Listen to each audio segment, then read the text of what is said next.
a graça e a paz. Em nosso curso básico de vida cristã, estamos no livro 7, Jesus Cristo, o Verbo que se fez carne.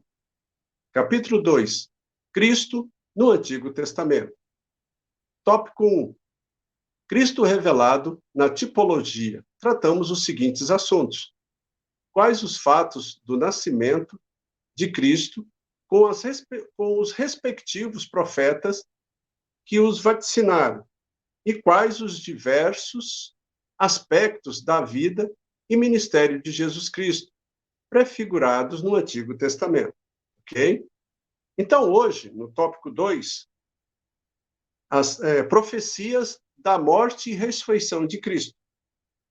Amados, observe, mesmo sabendo da existência no Antigo Testamento de muitas referências ao sofrimento e morte de Jesus Cristo, preferimos enfocar aqui, mais detalhadamente, apenas 2 capítulos que descreve vivamente o Messias sofredor. Sugerimos que você leia cuidadosamente o Salmo 22 e o capítulo 53 de Isaías. Depois de lê-los, mantenha a sua Bíblia aberta nesses 2 trechos para fins de comparação, ok? O Salmo 22 é profético, referindo-se aqui a Jesus Cristo, e não a Davi, o seu autor. E vamos entender isso melhor. Em primeiro lugar, o Salmo não se encaixa bem na experiência vital de Davi, embora ele sofreu certos problemas na vida. É evidente que este Salmo se refere a padecimentos de ordem bem mais severas, ok?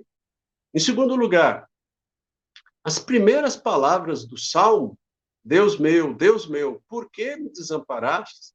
São as palavras exatas de Jesus Cristo na cruz do Calvário, como está registrado ali em Mateus 27, versículo 46, e Marcos, no capítulo 15, versículo 34, ok?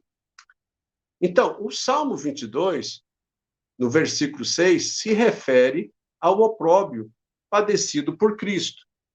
Amados, observe, lá em Gálatas, no capítulo 3, versículo 13, nos diz que Cristo se fez maldição em nosso lugar, conforme a lei mosaica descreve lá em Deuteronômio, no capítulo 21, versículo 23. Maldito todo aquele que for pendurado em madeira. Amém?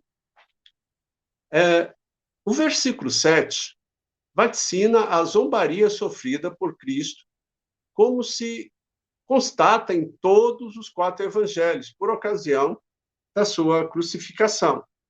Ok? E lembrando, amados, nós estamos fazendo um apanhado para fazer uma comparação de alguns versículos do capítulo. Né? Nós pedimos para você já fazer a leitura deles, nós não vamos falar de todos, certinho? Versículo 8, cita as palavras zombeteiras do sumo sacerdote, mais tarde também registrado lá em Mateus, no capítulo 27, versículo 43, a parte A. Confiou em Deus, pois venha livrá-lo agora. Amém? O versículo 15 prediz a terrível sede padecida por Cristo. Né? Diz, a língua se me apega ao céu da boca.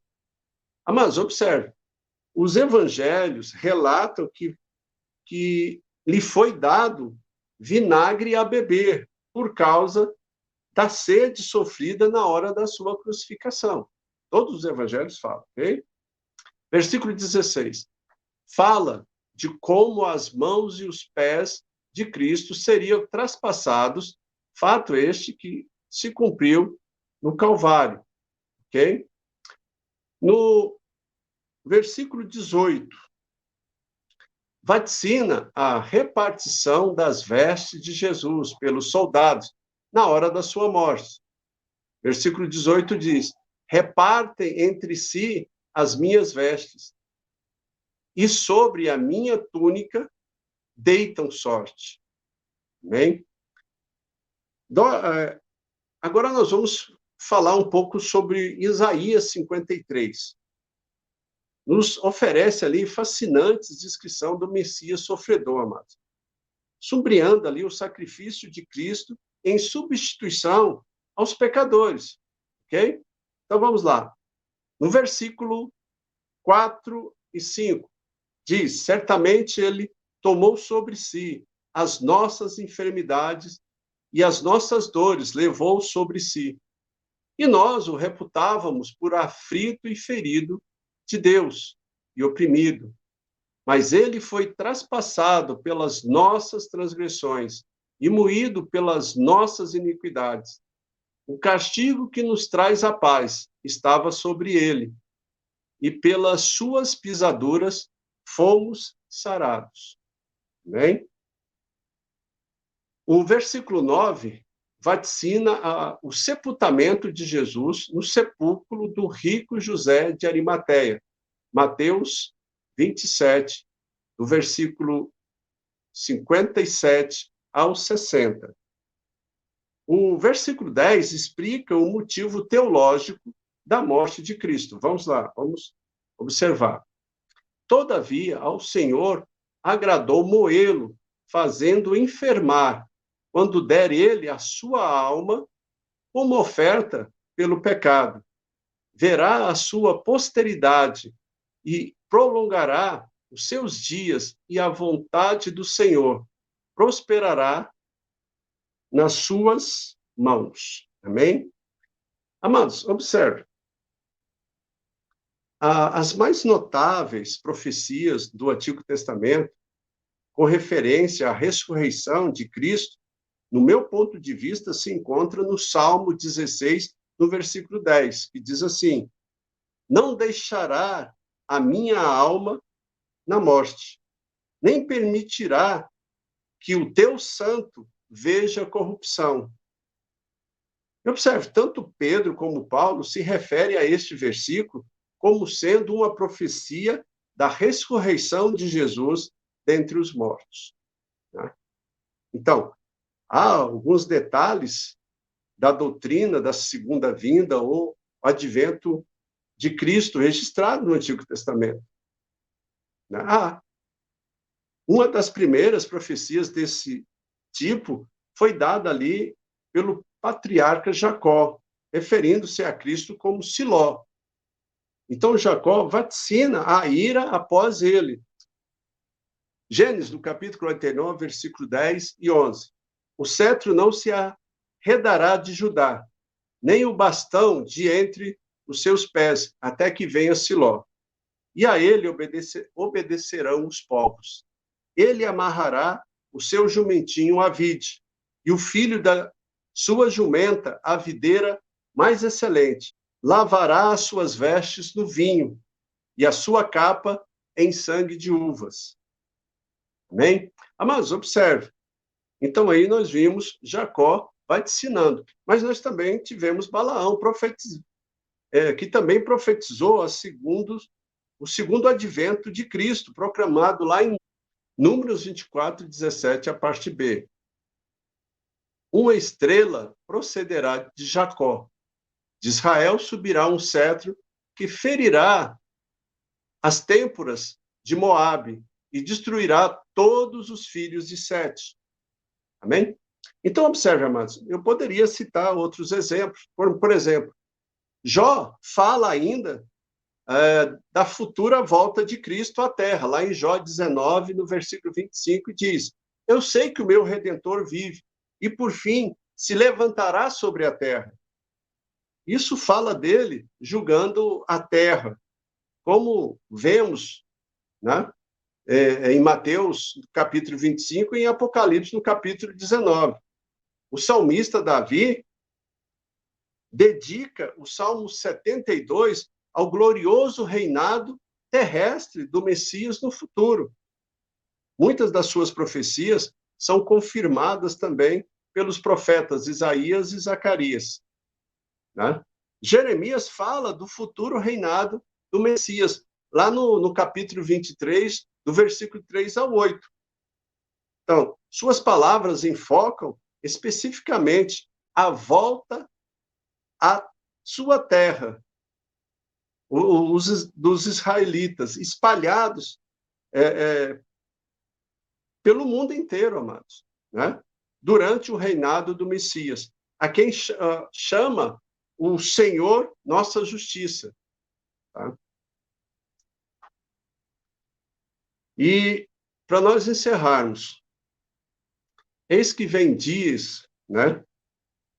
Diz o Senhor, em que levantarei a Davi um renovo, justo e rei, que reinará e agirá sabiamente, e executará o juízo e a justiça na terra. Nos seus dias, Judá será salvo, e Israel habitará seguro. Será este o seu nome, com que serão chamados: Senhor, justiça nossa. Amém? Então, observe, amados. E eu poderia citar outros profetas que ensinaram acerca do futuro reinado de Cristo, né? Que são eles, Ezequiel, Daniel, Oséias, Joel, Amós, Obadias, Miqueias, Sofonias, Ageu, Zacarias, Malaquias. Mas é Isaías quem fornece da parte de Deus o maior volume de informações a este respeito. Além das muitas referências à segunda vinda de Cristo, apresentadas aí através da sua profecia. Para você ter uma ideia, ali os últimos 7 capítulos, eu falo os 7 últimos capítulos inteiros do livro de Isaías, trata do futuro reinado de Jesus. Tá? Então, você pode fazer um aprimoramento no seu estudo ali, estudando esses capítulos. Né? E todas essas referências que nós citamos aí para você ter um maior conhecimento. Ok? Então, na próxima aula, o capítulo 3, a encarnação de Cristo. Tópico 1, o plano de Deus para a encarnação de Cristo. E trataremos dos seguintes assuntos. Quais as referências bíblicas que mostram como o plano da encarnação antecede a criação do mundo? Qual a expectação da encarnação através do Antigo Testamento? Ok? Então, amados, é um tema bom para nós nos aprofundarmos e termos o maior conhecimento a respeito de Cristo, né? Cuja nós somos os representantes aqui na Terra, nós somos embaixadores de Cristo aqui na Terra. E ele nos comissionou para irmos e pregarmos o Evangelho. Espero que você use esse material, isso, pregando para os seus amigos, parentes, conhecidos, né? Do amor de Deus na vida de cada um deles, para que eles possam ter a oportunidade que nós tivemos, né, de aceitar o Senhor Jesus como nosso único e suficiente Salvador. Se você gostou, deixa aí o seu like, não esquece de deixar lá os seus comentários, de deixar suas perguntas, se tem alguma dúvida, né? Vamos aprimorar e vamos conhecer a respeito de Cristo Jesus. Que Deus abençoe a todos e até a próxima aula.